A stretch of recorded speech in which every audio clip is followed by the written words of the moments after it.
Assalamualaikum ya akhi ya ukhti. Assalamualaikum ya akhi ya ukhti. Bismillahirrahmanirrahim. Assalamualaikum warahmatullahi wabarakatuh. Alhamdulillahirabbil alamin.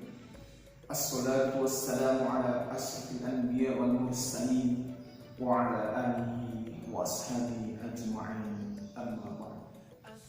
Alhamdulillah, puji syukur tak henti-hentinya kita haturkan kepada Allah Subhanahu wa taala yang mana atas limpahan rahmat, nikmat dan hidayahnya lah sehingga kita masih diberikan kekuatan, kesehatan dan nikmat iman dan Islam. Pada waktu hari ini kita masih bisa bertatap muka kembali dalam pembahasan materi fikih untuk kelas 7 tentang sujud sahwi. Baiklah anak-anakku kelas 7 asrama Antas Anissa Benar. Kita mulai pembelajaran kita hari ini dengan bersama-sama membaca basmalah. Bismillahirrahmanirrahim. Baiklah anak-anakku, pada kesempatan kali ini kita akan membahas tentang sujud sahwi. Apakah itu sujud sahwi? Apa sebab melaksanakan sujud sahwi dan bagaimana tata cara pelaksanaan sujud sahwi akan kita bahas di pertemuan hari ini. Assalamualaikum ya akhi ya ukhti. Baiklah anak-anakku, sujud sahwi adalah sujud karena lupa. Sujud sahwi adalah sujud yang dilakukan karena seseorang meninggalkan sunnah ab'ad, kekurangan rakaat atau kelebihan rakaat, maupun ragu-ragu tentang jumlah rakaat di dalam sholat. Dan sujud sahwi ini pun bisa dilaksanakan sebelum ataupun sesudah salam dengan membaca zikir ataupun doa yang sama seperti sujud dalam sholat. Baiklah anak-anakku, lalu apa sebab seseorang sehingga dia melaksanakan sujud sahwi baik sebelum ataupun sesudah salam? Yang pertama, apabila menambah perbuatan dan jenis sholat karena lupa. Kemudian yang kedua, apabila mengurangi salah satu rukun sholat.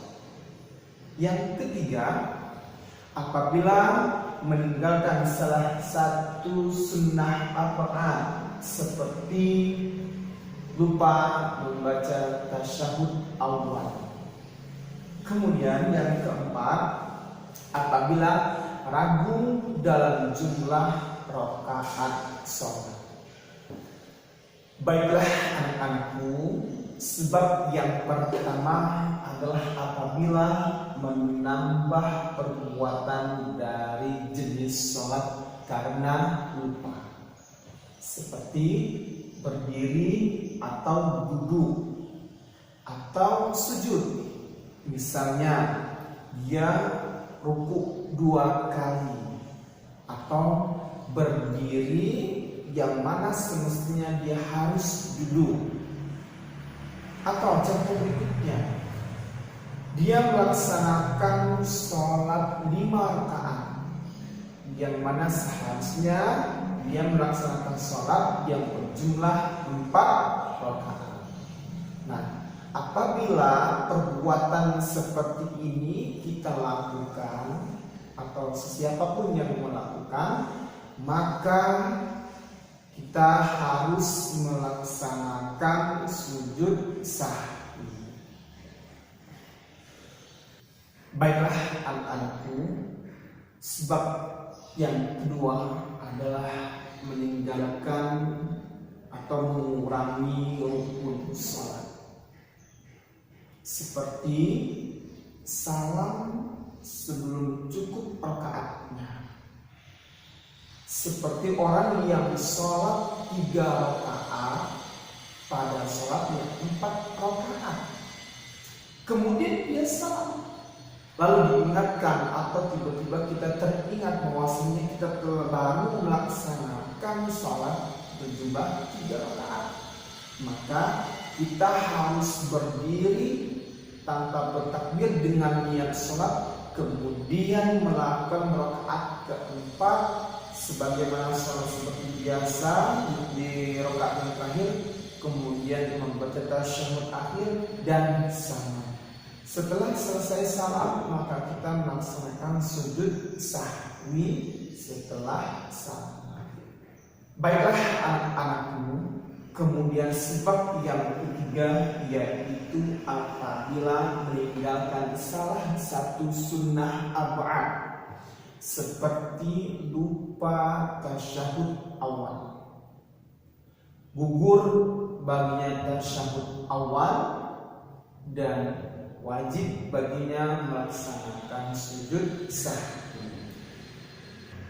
Baiklah anak-anakku, kemudian selanjutnya sebab melaksanakan sujud sahwi adalah apabila ragu tentang jumlah rakaat, apakah baru 3 rakaat atau 4 rakaat, atau baru 2 rakaat atau sudah 3 rakaat. Maka menganggap yang lebih sedikit lalu menambah 1 rakaat lagi dan sujud sahwi sebelum salam. Dan apabila dugaannya lebih kuat pada salah satu kemungkinan, maka harus melakukan yang lebih yakin dan sujud setelah salam. Baiklah anak-anakku, kemudian selanjutnya bagaimana cara mempraktekkan sujud sahwi. Sujud sahwi bisa dilaksanakan dengan 2 macam cara. Yang pertama bisa dilaksanakan sebelum salam, kemudian yang kedua bisa dilaksanakan setelah salam. Yang pertama bisa dilaksanakan sebelum salam. Sujud sahwi dilaksanakan setelah membaca tasyahud akhir. Kemudian setelah membaca tasyahud akhir, kita sujud untuk melaksanakan sujud sahwi Allahu Akbar dengan membaca bacaan sujud sahwi Subhana man la yanamu wa la yashu sebanyak 3 kali. Kemudian bangkit dari sujud dengan membaca takbir Allahu Akbar, duduk iftirash atau duduk di antara 2 sujud, kemudian sujud kembali sujud sahwi yang kedua dengan bacaan yang sama, kemudian bangkit dari sujud Allahu Akbar, duduk tasyahud akhir, kemudian salam. Sujud sahwi yang dilakukan sebelum salam ini apabila kita melupa atau kita meninggalkan salah satu ketentuan sholat dan ingat sebelum salam. Baiklah anak-anakku, kemudian cara pelaksanaan sujud sahwi yang kedua yaitu setelah salam. Sujud sahwi yang dilaksanakan setelah salam apabila kesalahan atau kelupaan dalam sholat diketahui setelah salam. Cara pelaksanaannya sama dengan sebelum salam. Sujud Allahu Akbar dengan membaca sujud sahwi, bacaan doa sujud sahwi Subhana man la yanamu wa la yasmu sebanyak 3 kali. Kemudian bangkit dari sujud dengan membaca takbir Allahu Akbar, duduk iftirash. Kemudian takbir lagi untuk sujud yang kedua Allahu Akbar dengan bacaan yang sama Subhana man la yanamu wa la yasmu. Kemudian bangkit dari sujud, duduk tasyahud akhir, Allahu Akbar, kemudian salam. Assalamualaikum warahmatullahi wabarakatuh. Assalamualaikum warahmatullahi wabarakatuh. Baiklah anak-anakku kelas 7 asrama MTSN 1 Bandar Lampung, kita cukupkan sampai di sini pertemuan kita kali ini. Mudah-mudahan bisa dipahami dan bermanfaat buat kita semuanya. Tugas anak-anakku adalah silahkan menghafalkan bacaan doa sujud sahwi. Wassalamualaikum warahmatullahi wabarakatuh.